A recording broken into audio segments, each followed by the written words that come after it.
Welcome to the Coffee and Conversation podcast with Black Men Are Talking. My name is Patrice Tevis. I'm the CEO and founder of Coffee and Conversation, and I am a licensed marriage and family therapist. Today, I want to talk with Black men in our community. They will introduce themselves in a minute, about showing feelings, expressing feelings, communicating feelings.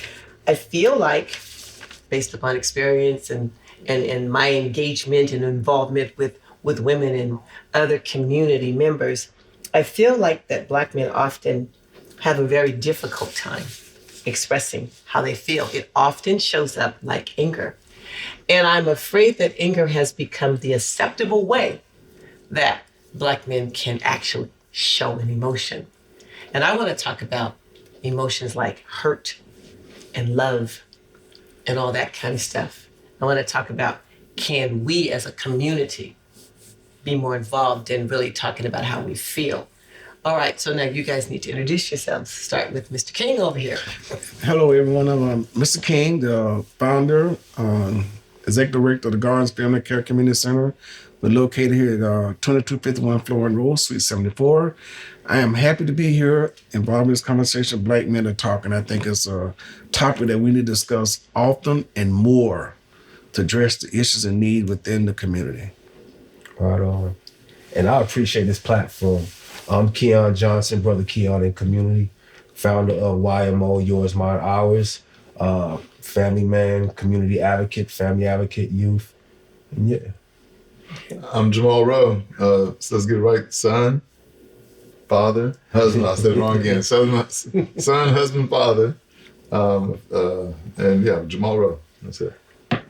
My name is Maurice Geddes. I'm a licensed marriage and family therapist, and I'm really happy to be here. So, I believe that if we learned how to communicate for resolution, we could conquer the world. Okay, but besides that, I want to know how is it that, or if you all feel that your main expression of communication, or the main expression of communication for Black men as a whole, is through a lens of anger. No. Anyway. Absolutely not. No. Communication through anger, me, Mr. King talking, is never successful. I think if you're trying to communicate through a lens of anger, especially with people that you love, it's just bad. Because I just don't think you're gonna get, when you're angry, you're not thinking. Anger is a really volatile emotions that I think just cuts off your thought process of any reasoning of understanding from yourself personally and from the person you're trying to communicate with. I think I had one question is, Patrice, you said communication to resolve. So we can't communicate to win? Well, communication to resolve, that resolving may be winning. You have if there's a conflict in any relationship, whether it be an employment, personal, with children, and neighbors, we have to have resolution. Yeah, we can't have ongoing. I think it's good that we try to focus it on resolution versus winning. Well, I think a lot of times in conflict, we try to win. Mm-hmm. And which means I have to prove my point and I have to root it and it gets emotional, and this is tied to emotional support that I won, that other person was quiet and I won, whatever that looks like. Versus, but that didn't truly resolve anything. It just made somebody be like, okay, I'm gonna shut down now. Right. There's no real resolve. So I think communicate.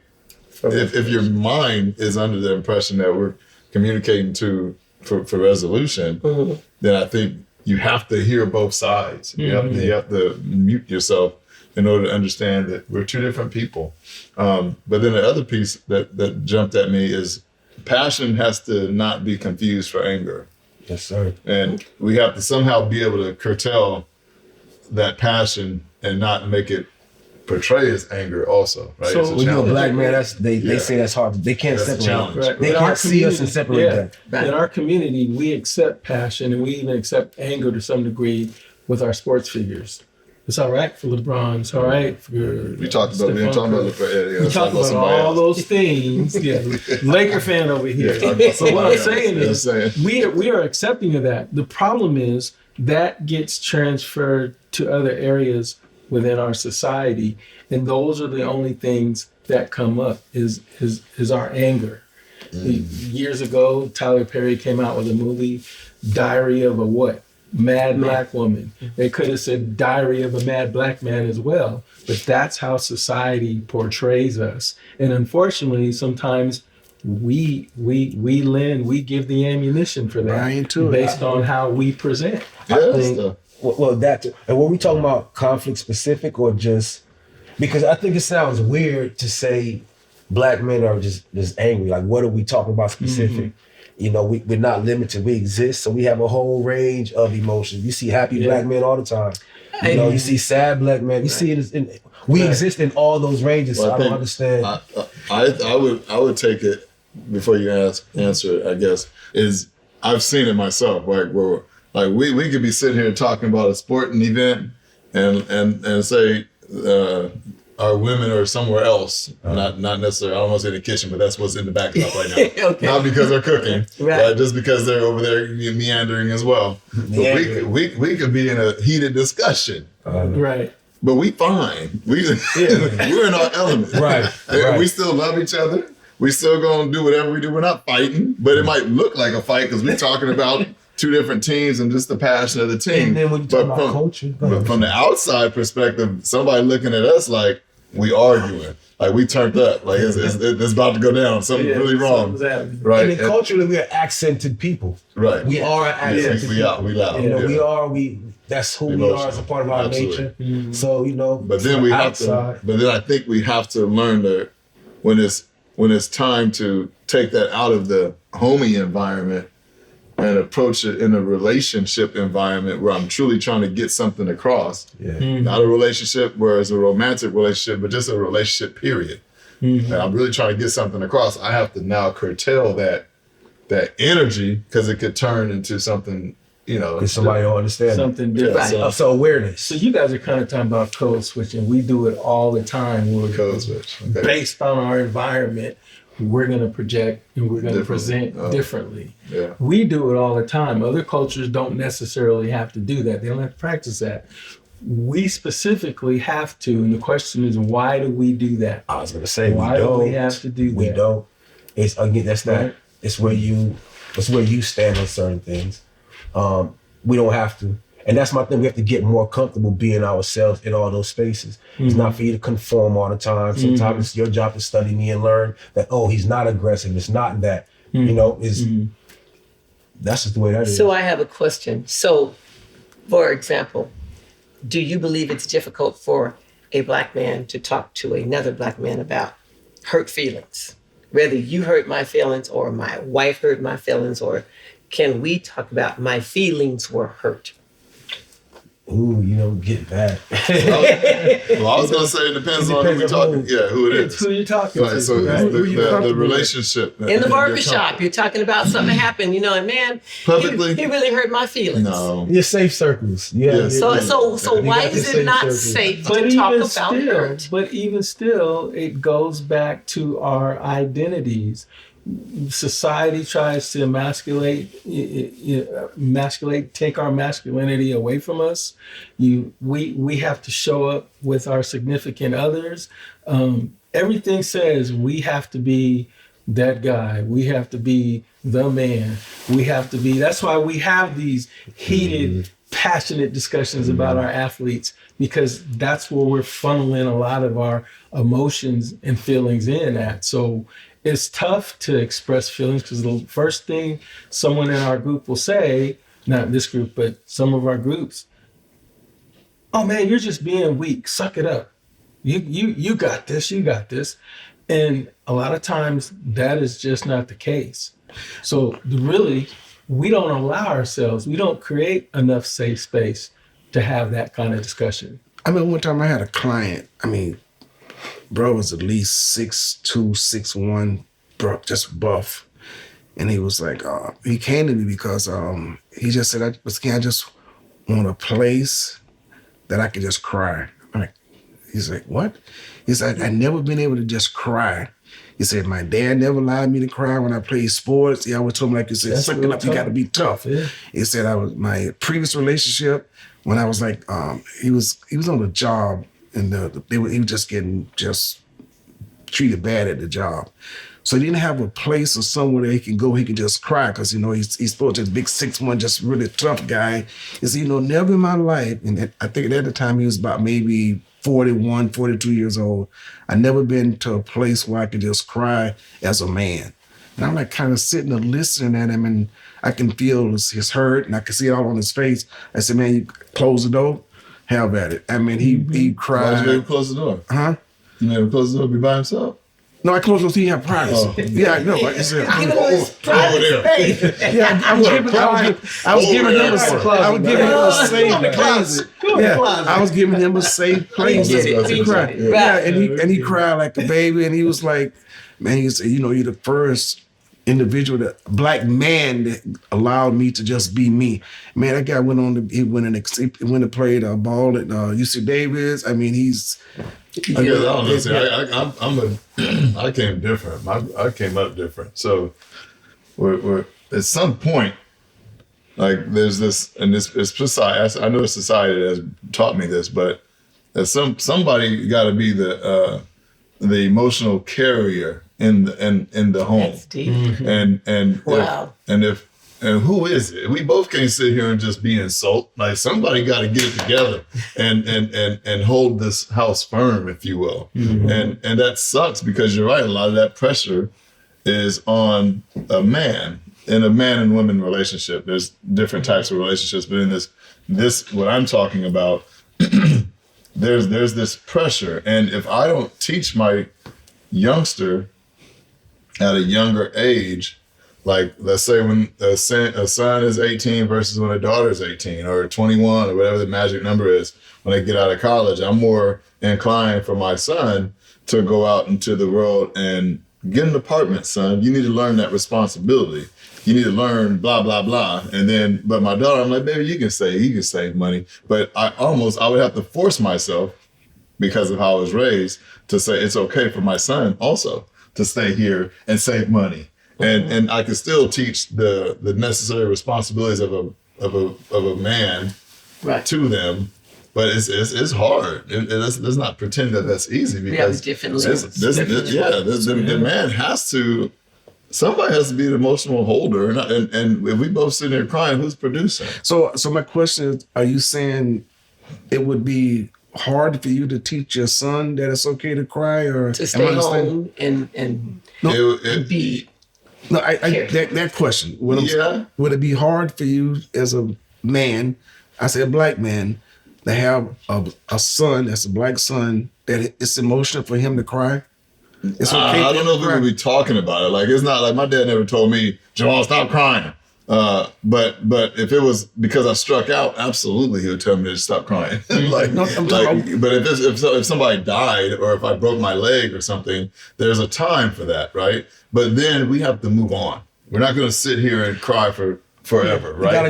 You got to acknowledge everything. I just want to get an understanding here. Yeah. So my question is, as black men, are we allowed to teach our young black sons at there comes a time that it's okay to be emotional to cry? Because personally, if I had a son, I'm a dad, I'm a girl dad, so I have no sons.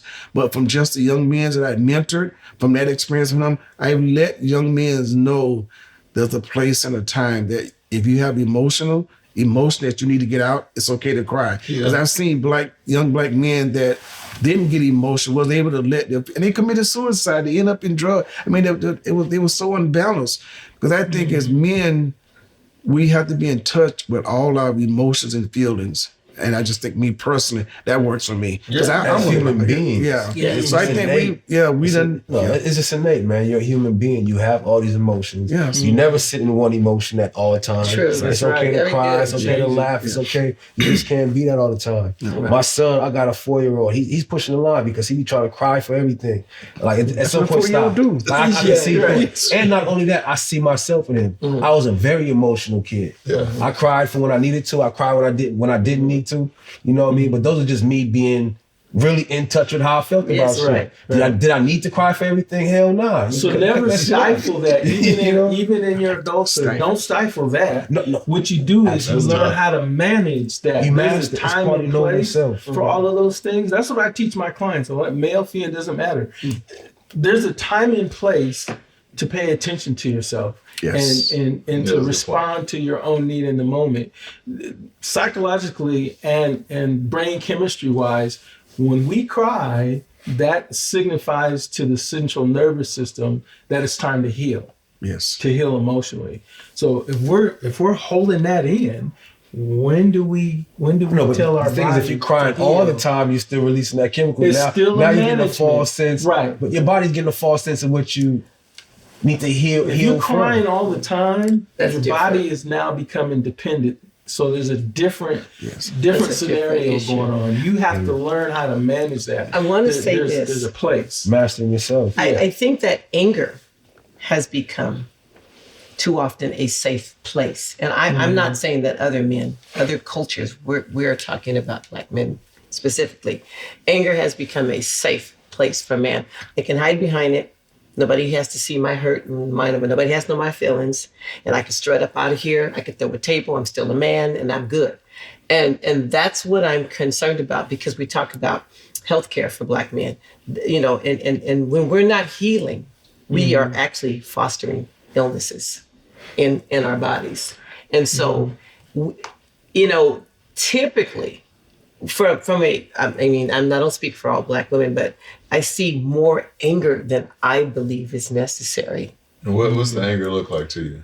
Well, I want to talk about And what's necessary. okay, and I'll tell you, I don't know if I can mention his name, but a popular rap figure was angry about something recently in the news. A Black female reporter came out and did something he didn't respect.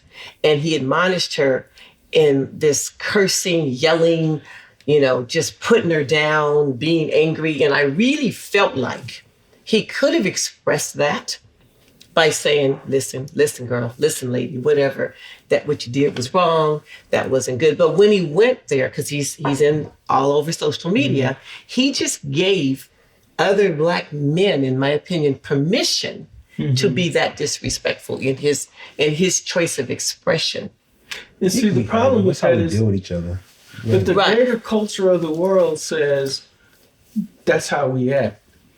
And so, no, it's not okay to be that way. And something you were just going to allude to, and I'm going to give it to you because I want you to finish that thought. That was a good thought you had.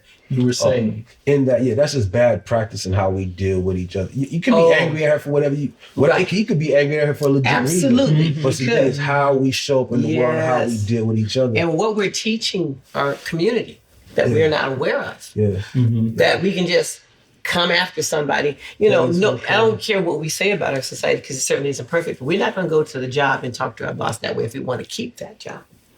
So we shouldn't go home and talk to the people in our lives that way, our family members that way. We have to learn to properly communicate.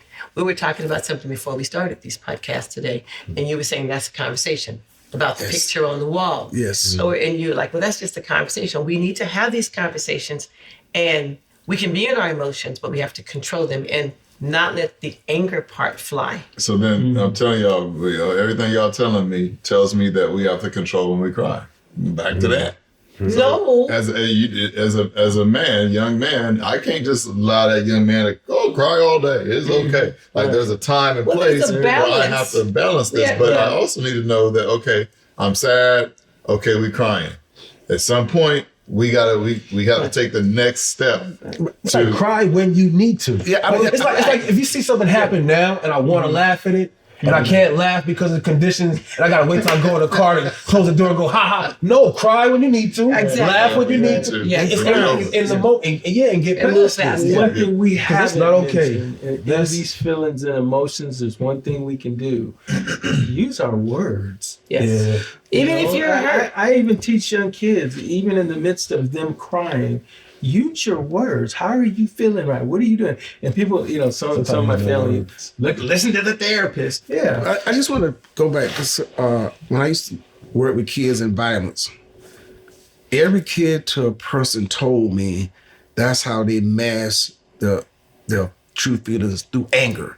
They want to go curse someone out. They want to go, especially when I was working with the gangs, they want to go beat someone up. So when I told them that's black, you fall into the stereotype that they labeled on black men. We resolve everything through anger. We want to call them the beat. We want to cuss them out. We want to fight. That's, to me, that's Re-challenge. we have to do that thing. It's a conversation. And We can't resolve everything through anger. But we are angry. There's a lot for us to be angry about. Then we have a platform for that. We need to have There's a lot existing in America as an African in America 400 years behind enemy lines. Oh, you have a lot to be angry about. And I agree with but I that. understand The that anger anger- is not the thing that's not legitimate. It's how we express it. Yeah. So That's we the have issue. to. So go back to your question, please. Can I just say one thing first? Okay, sure. I know you got I one need thing to to go make back. sure we touching that. Okay, is it acceptable for black men to express feelings of hurt and pain and love So- and anything other than anger? We know there's a balance. You're not teaching people not to cry or to cry. We need to strike a balance. But is it acceptable to express feelings? And what do we do, since we have to wrap it up too, as men in the community when coaching and speaking with young males, especially young males? What do we say moving forward about pain? I'll start. We have to start with love. Foundation. The Yes, foundation has foundation to like be love, that. because without Yes. the love, there's no safe space. Yes, sir. So if I have to have the love. It could be a kid that I've never met before. We have to establish a ground level that, number one, this is a confidential space. Number two, I love your future that you don't even know you got. Yes. I have to start that. Then once that kid, aka me when I was a child, can see that in the person, then I feel safe to tell them my disappointments, to ultimately get to the place where we can have a conversation about how to get through those disappointments. Because ultimately now, fast forward, that kid's 40 years old and has a wife. There's going to be disappointing things that either you've done to your wife or your wife has done to you. And we then can foster a relationship to where we're trying to get resolution Yes. and not fight to win, right? And through resolution, we'll know I'm not with the homies. We're not talking about Kings and Lakers. We're talking about my livelihood. And because of that, And what's I need important to to me. curtail down Right. and make sure that I'm down to the level, the sensitive levels. So I think we're out of time, men. But we'll be back on this topic, I'm sure. That's a good one. Thanks for joining us with Coffee and Conversation and Black Men Black Men Talking. Talking. All right, y'all. Thank you. Right.